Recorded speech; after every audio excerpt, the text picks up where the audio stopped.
One of the foundational principles of single mom money is building wealth. But as a single mom, building wealth can be a challenge sometimes when you're balancing that with childcare, child issues in general, and co-parenting. So what I have for today's video is 4 different ways that I've made money from home. Real money, legit money from home. So stick with me after the jump. We're gonna get right into that.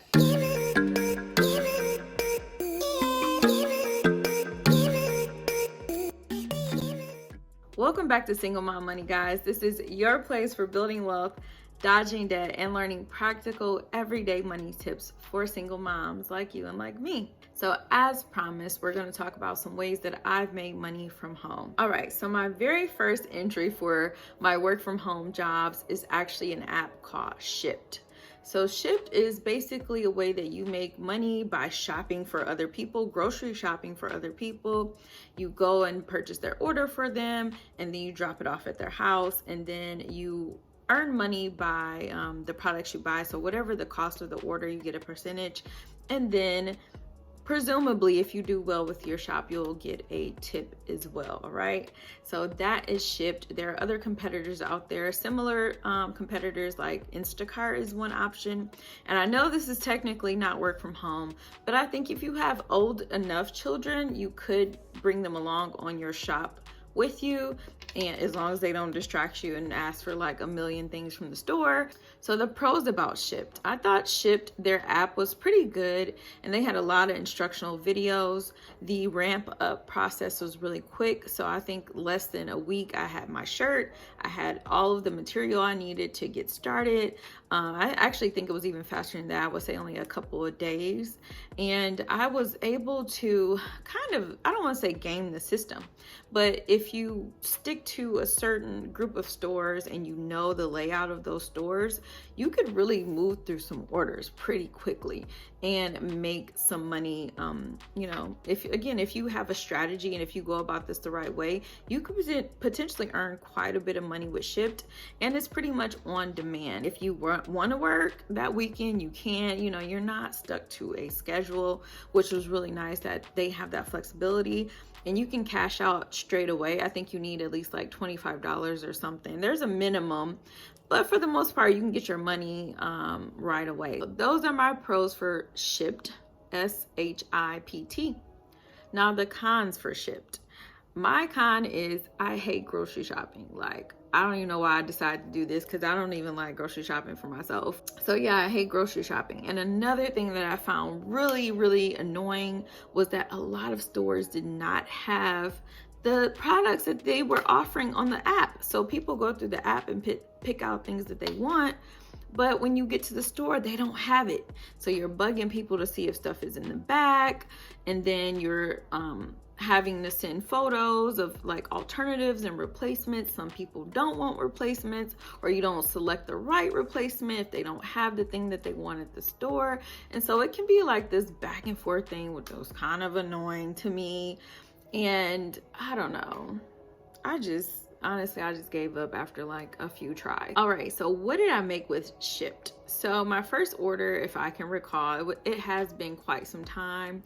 I want to say I made about $30 my first weekend, so not like crazy money. But then again, I was new, and I will tell you, my very first order, I totally jacked that lady's order up. My bad. And I think she like didn't even give me a tip or something, so it was warranted. Not like a huge amount of money, but there is potential to earn a lot of money with Shipt. So disclaimer about Shipt: again, this is technically not work from home work. So considering the conditions in the world right now, you will have to wear a mask if you want to, you know, keep up with safety protocols. In most stores now, they require that you wear a mask. So if that's the issue, this won't be something that you can do. And then obviously you're outdoors, so, you know, depending on your pre-existing conditions or those of the people in your household, you might not be able to do Shipt. And another thing to know about Shipt is that, again, the tips that is, you know, that's part of your income they're not set in stone. So the purchaser can change them, or they can add or subtract from it. I'm not sure how it all works, but some people have had issues with purchasers saying, you know, they'll give a 20% tip and then they don't, you know, then they take the tip off later so they don't get paid. So just FYI, I think Shipt has certainly some potential, but some disclaimers to be aware of. All right, work from home opportunity number 2 is my virtual assistant work. All right, so I worked as a virtual assistant for about 6 months, and I went through Fancy Hands, which is the primary one that I went through, and there's another one called Upwork, which is where I found a different virtual assistant gig. These are kind of like gigs, and virtual assistant work is just, that's what it is. You are an assistant to someone. They could be a freelancer themselves, or they could actually work for a company. You do have to pass a background check, and you do have to submit a resume. So they typically will go for people who have like degrees or certifications, or, you know, something along the lines of more corporate work. But if you have that background, it wasn't too like difficult to get started with this sort of work. And I found it to be pretty easy to navigate even their website, you know, do the onboarding process. So pros of virtual assistant work. I actually thought it was pretty fun because, I mean, if you like variety, I don't like too much variety, but you got to work on different projects, meet different people. I thought that was really cool too. You got to kind of network. I worked for a couple executives, women executives for different companies throughout the country. So I thought it was pretty cool. Actually, one of them I still keep in contact with because I did quite a bit of work on some of her projects. Everything from researching to working on Excel spreadsheets was just what I did primarily. So I worked on Excel spreadsheets, which is kind of like my thing anyway. And then I like wrote some letters or something, I don't know, made some phone calls, things like that. So, I mean, it could be a number of things. So if you don't like doing phone calls, if you, again, aren't really in the corporate aspect of like realm of the world, and you don't want to do that sort of work, VA work may not be for you. But I thought the process was pretty simple, and I thought it was fun. I thought it was cool to meet some new people. So the cons. So the con of VA or virtual assistant work was the variety. So I know I gave that as a pro. Variety was cool. I liked the novelty of it occasionally, but sometimes it got too crazy, and I was being asked to do things and I'm like, I'm not sure I can even do that, right? And you kind of don't want to tell a client no, and that's another con to me.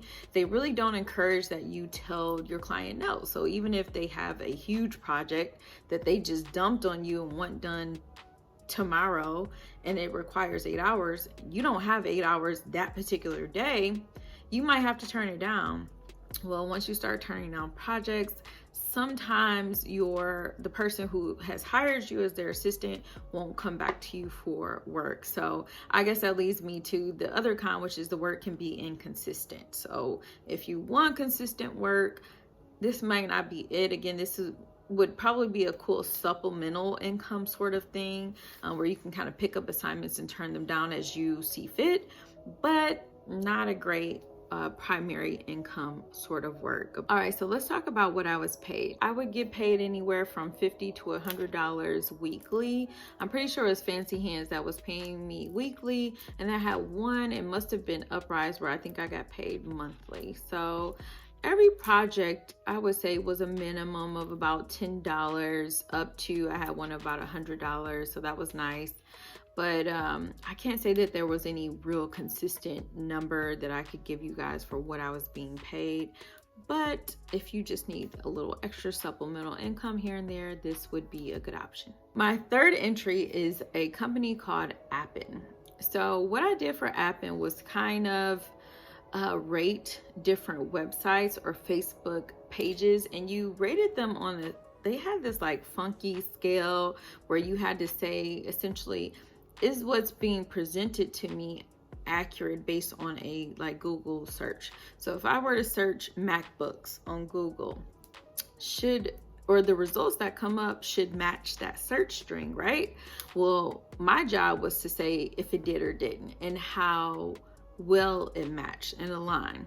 So the pros was that I did get paid regularly. So this was a huge thing for me. I got paid $100 a week, so it was about $400 a month, and I think they paid through PayPal, if I can recall. This was like a few years ago now, y'all. So I love the fact that the work was consistent. You had a set schedule, really easy. I didn't need to be on the phone. I could be on my computer. I could have my son right next to me and do this work. Now, I will say, you do need to pay attention because, again, the QC, they will continually rate you.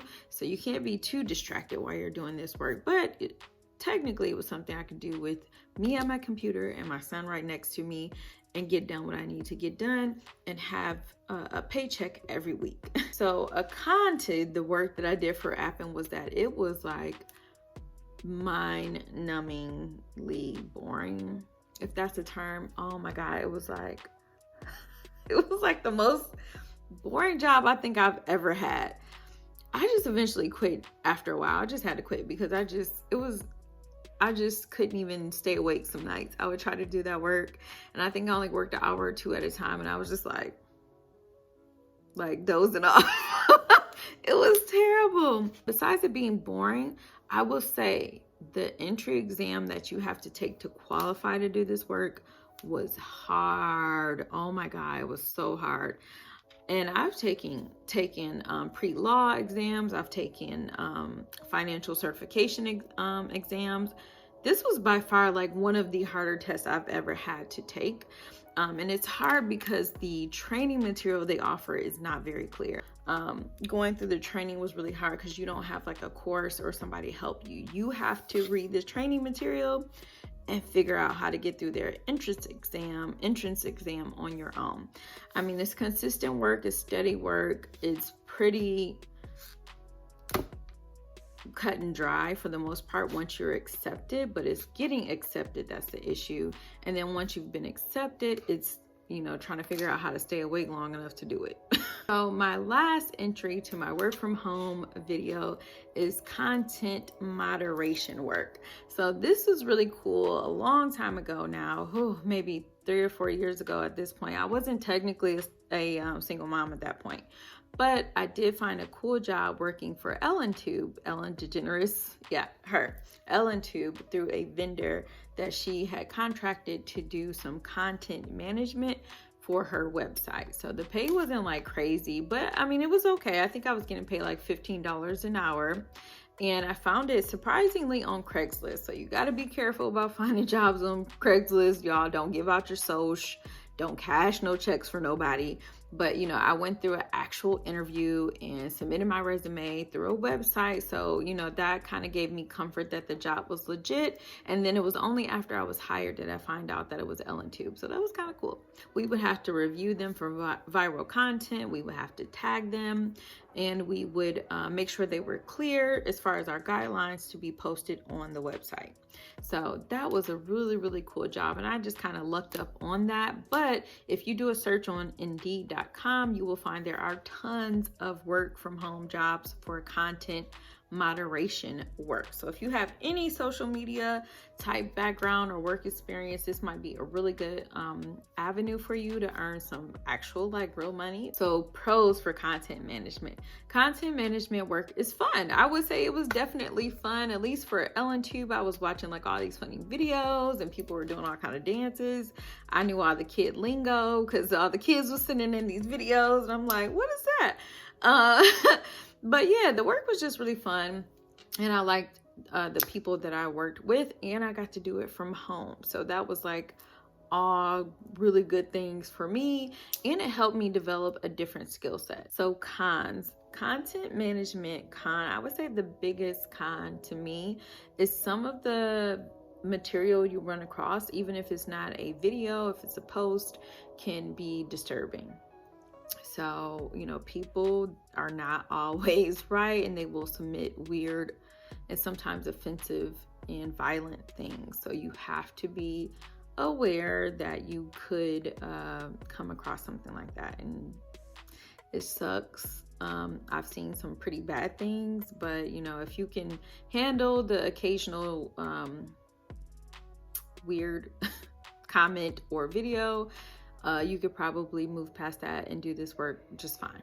So in terms of pay, I got paid, I think again, it was like $15 an hour, and I worked 4 hours a day. So whatever that calculation is, I think it's like $60 in a day. And I worked 5 days a week or 6 days a week. I didn't have a lot of time off. In fact, I might have worked every single day, honestly.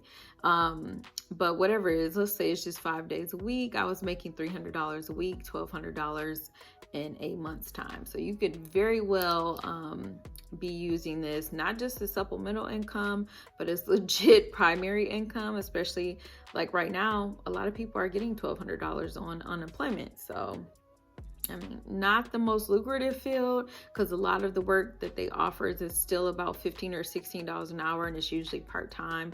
But I mean, if you can get a gig, you could definitely be supplementing your primary income big time with a job like this, and it could almost pass in some cases as the primary income.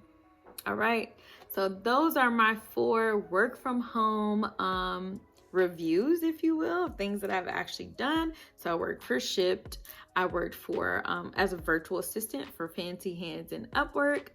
I worked for Appen as one of their something, I don't even know what to call it other than a QA person. And then lastly, I worked as a content moderator from home for EllenTube, and I had generally pretty good experiences with all of them.